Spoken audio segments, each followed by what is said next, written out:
ازيكم النهارده هنعمل بيهون. دي أكلة إندونيسية. الأكلة دي مشهورة جدا هناك، والمقادير بتاعتها موجودة في كل حتة. أول حاجة ده البيهون، ده بيبقى شكله. وده بيتجاب من أي حتة، سوبر ماركت أو أي شيء بيبيع حاجات الخاصة بالأكل الصيني والسوشي والحاجات دي. صويا صوص. أنا جبت صويا صوص أندونيسي، علشان ده بيكون يعني طعمه ألطف شوية. التاني بيبقى لاذع، بس لو استخدمنا لايت صويا صوص عادي مفيش مشكلة برضو.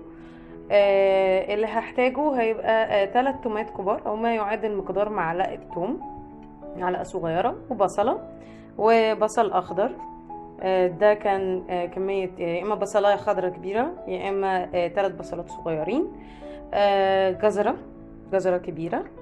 هحتاج نشا، وهحتاج زيت زيتون. انا فضلت استخدم زيت الزيتون عن الزيوت الاخرى علشان بيكون صحي اكتر. اللي هنحتاجه من التوابل طبعا الملح، معلقة صغيرة بابريكا، معلقة صغيرة جنزبيل. لو عندنا جنزبيل فريش مفيش مشكلة، هيبقى ما يوازي برضو معلقة صغيرة. 7 بهارات، معلقة صغيرة، وفلفل اسود. طبعا هيكون معانا، نقدر نعمله يا اما بالجمبري يا اما بالفراخ، بس انا قررت ان انا هعمله بالفراخ. وبالتالي انا هستخدم ما يعادل 250 جرام فراخ صدور، زي ما احنا شايفين كده، مغسولة ونظيفة. هنسيبها بالدهن بتاعها، مش هنشيله، مش هنعمل اي حاجة. وهنقطعها لحتت صغيرة زي ما هنشوف دلوقتي.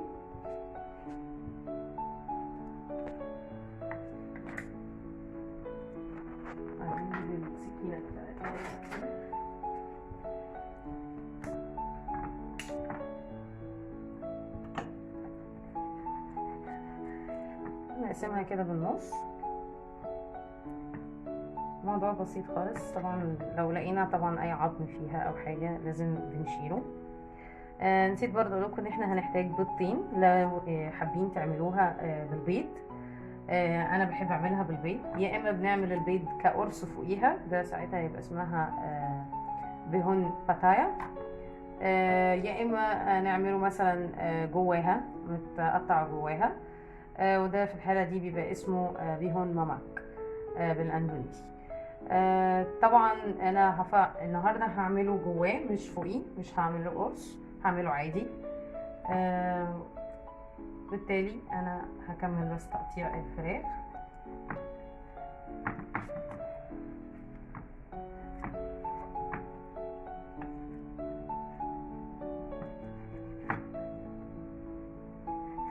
هرجع لكم بعد ما قطعت الفراخ تماما، بس هوريكم بس اول حته بس هنقطعها سمك قد ايه.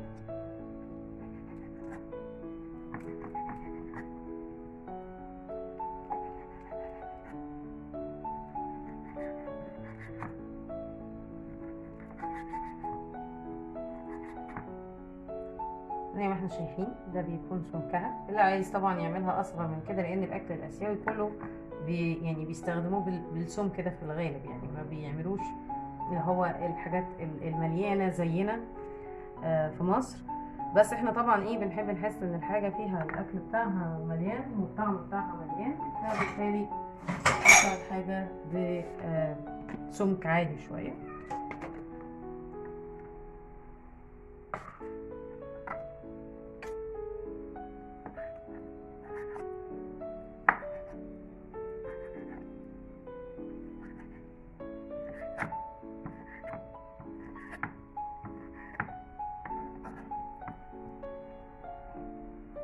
طبعا لازم اكون غاسله ايدي كويس جدا قبل ما ابتدي امسك الفراخ.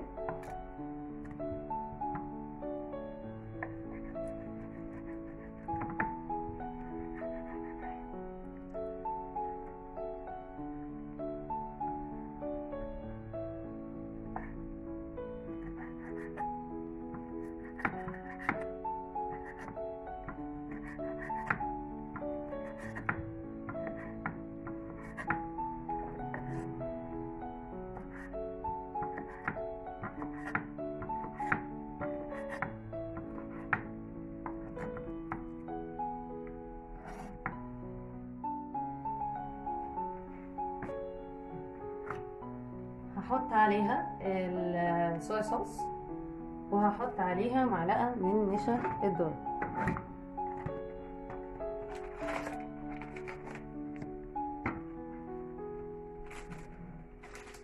معلقة صغيرة لان الكمية مش كتيرة.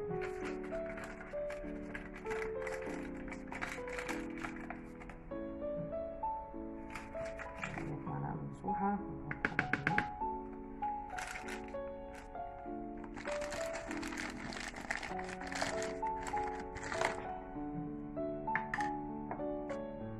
وهحط زيت الزيتون عليها.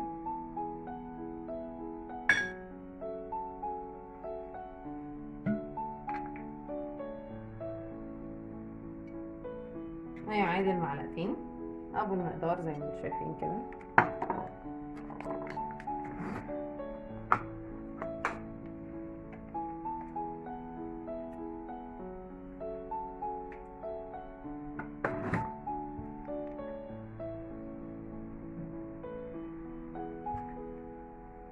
ده معلقة كبيرة من الصويا صوص، وهبتدي اخلط. زي ما احنا شايفين الصويا صوص الاندونيسي بيكون يعني سمكه اتخن شوية، بيبقى نسبة السكر فيه عالية شوية، ما بيبقاش ممرر زي التانيين بيبقوا يعني لازعين شوية.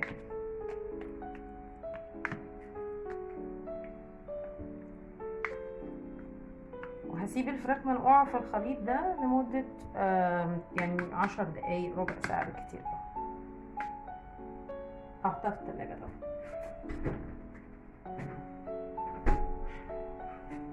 دلوقتي مع البصلة بتاعتنا هقطعها قطع. انا هقطعها عندي في الكيتشن ماشين، اللي عنده طبعا يعني خلاط يقدر يقطعها فيه، اللي عايز يقطعها يبشرها بمبشرة مفيش مشكلة، بس انا عشان عايزاها تبقى متقطعة صغير.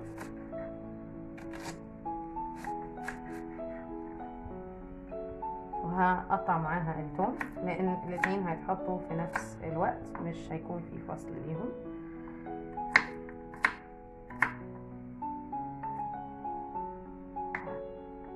انت لو ملقتيش يعني الثوم كبير بالتالي مفيش مشكلة، ممكن تستخدمي 4 تومات صغيرين مثلا، بس انا جايبة الثوم صيني.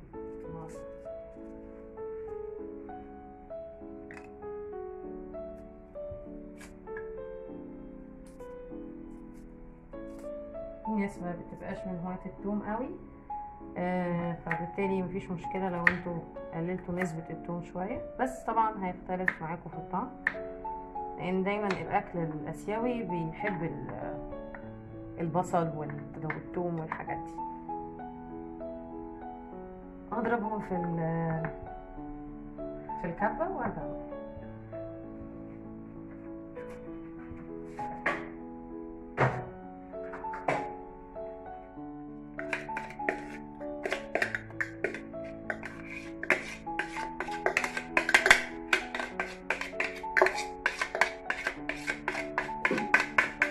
انا بكون فرمت البصله بتاعتي احنا شايفين مع التومه كده كله مخلوط ببعضه.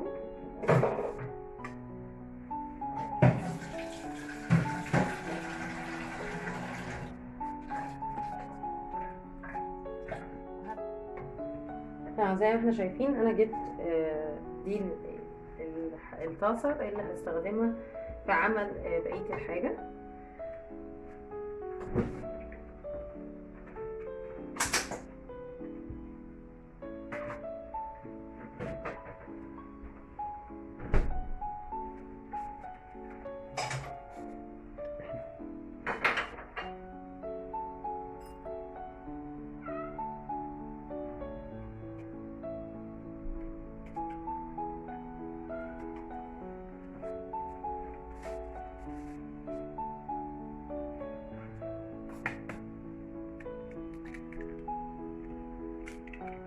ودول البيضتين بتوعي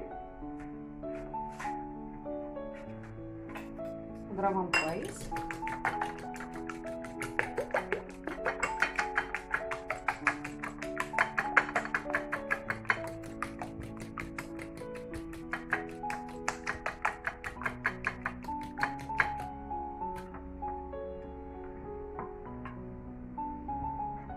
هبتدي ان انا اولع على الطاسه واحط الزيت بتاعي، معلقتين برضو زيت على نار متوسطه. هي دي النار اللي انا شغال عليها، نار متوسطه لا عاليه ولا واطيه.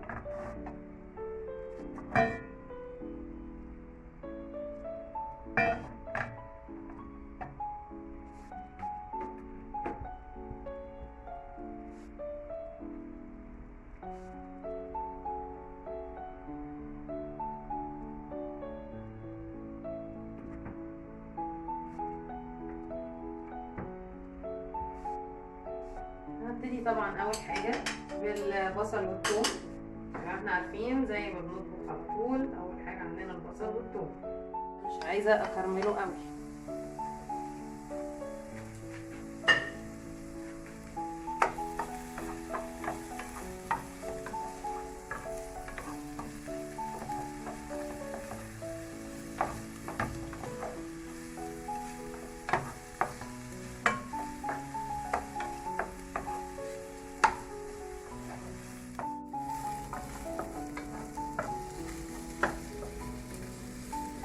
اول ما يبتدي لونه يغير كده هنعمل حاجه جميله جدا، وهي ان انا انزل عليه التوابل كلها كده، وده علشان التوابل دي تتحمص فتديني الريحه المطلوبه.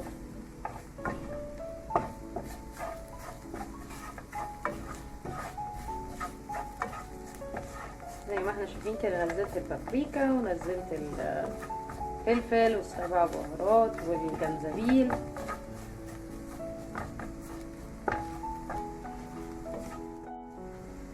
بعد كده هنزل بالخضار.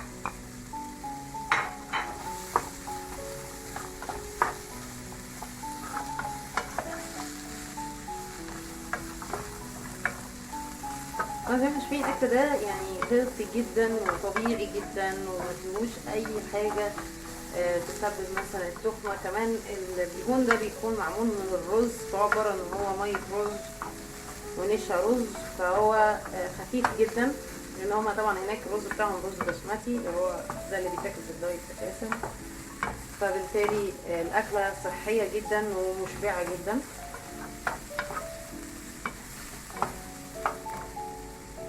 ابتدي احط الملح، معلقه ونص صغيرين او معلقه صغيره مليانه.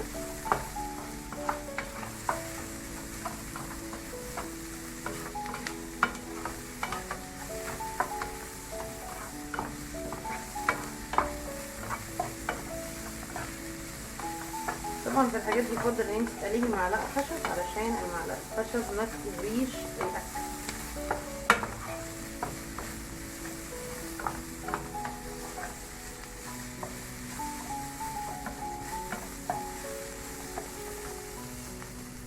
وهسيبه دقيقتين على النار يهدى لحد ما الجزر يبتدي ان هو يستوي شويه.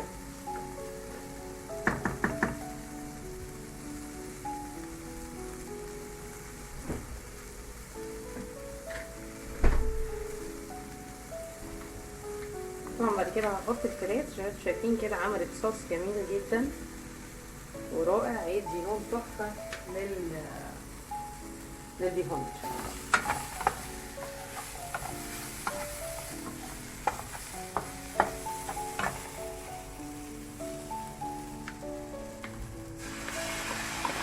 انا انزل الفراخ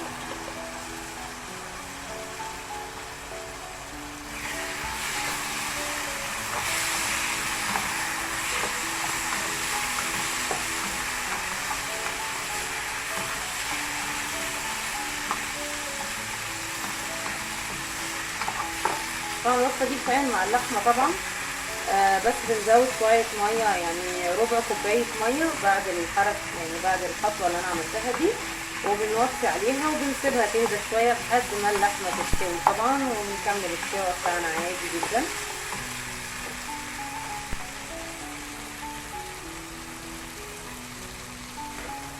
ودلوقتي انا عندي المية غليت، وبالتالي ده الوقت المناسب ان انا انزل الديبون بتاعي.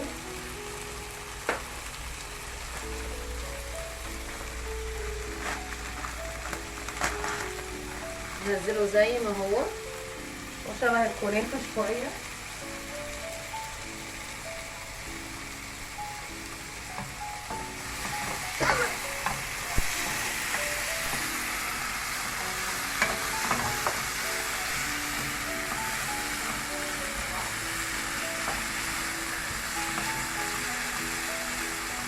هوطي على ده خالص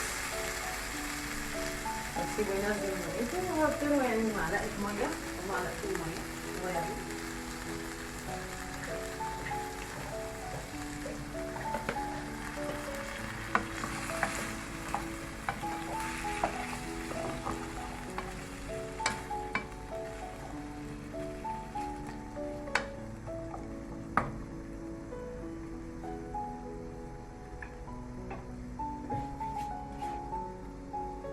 زي ما احنا شايفين هي ابتدت اصلا ايه تدوب خالص، هي مبتاخدش حاجة يعني.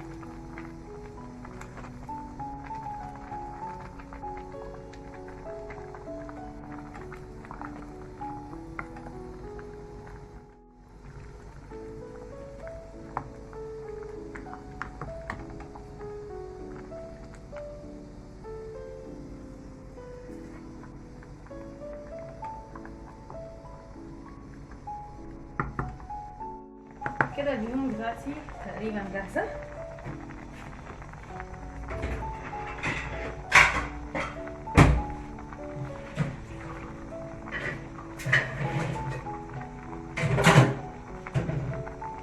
هبتدي ان انا اطفي عليها واصفيها. يلا نشوف.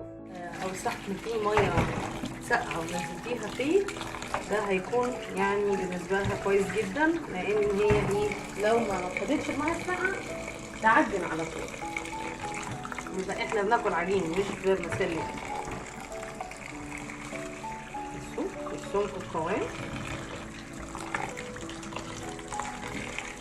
هننام كده لحد ما تاخد حرارة الغرفة وتبقى ساقعة.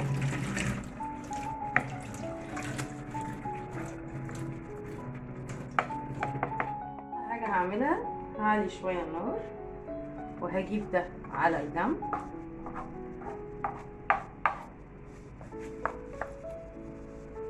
وهنزل بالبيضتين بتوعي.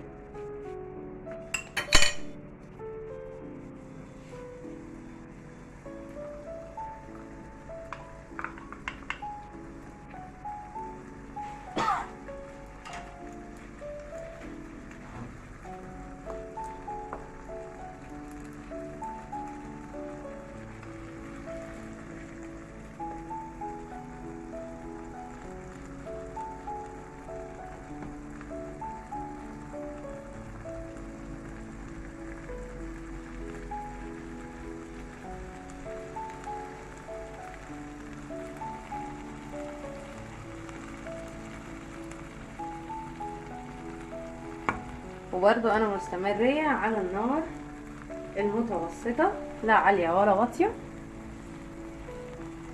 لحد بس ايه ما البيض يمسك زي ما احنا شايفين كده. طبعا اللي مش عايز بيض يخش على الخطوة اللي بعدها على طول يعني.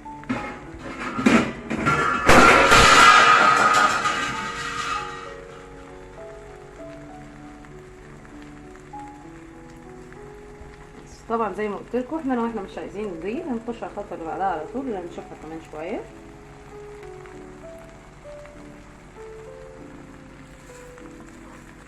هبتدي ان انا اعمل كده في البيض، ان انا مش عايزاه قرص. انا لو انا عايزاه قرص هعمله قرص لوحده بره.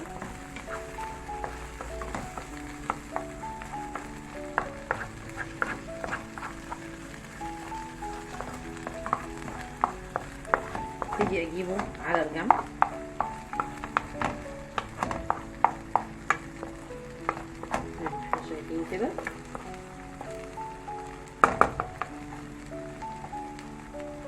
وهبتدي احط معلقه زيت.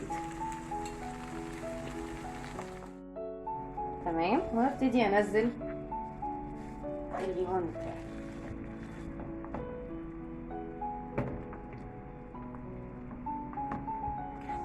بعد كده هبتدي ان انا الخبط كله على بعضه.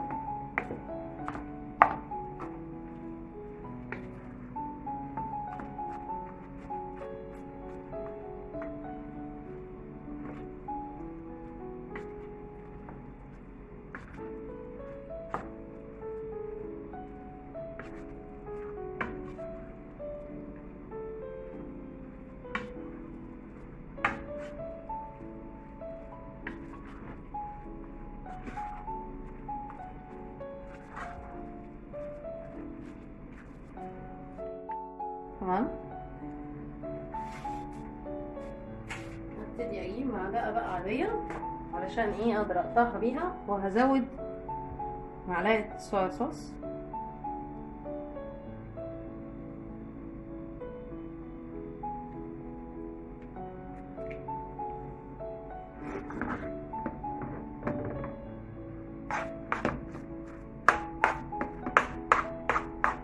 ابتدي اقطع كده. تمام. زي ما شفنا مع التقليب المستمر بيبتدي لونه يغمق، وبنسيبه دقيقتين على النار، وبعد كده بألف هنا وشفا طبعا هنبتدي بقى ان احنا نغرف.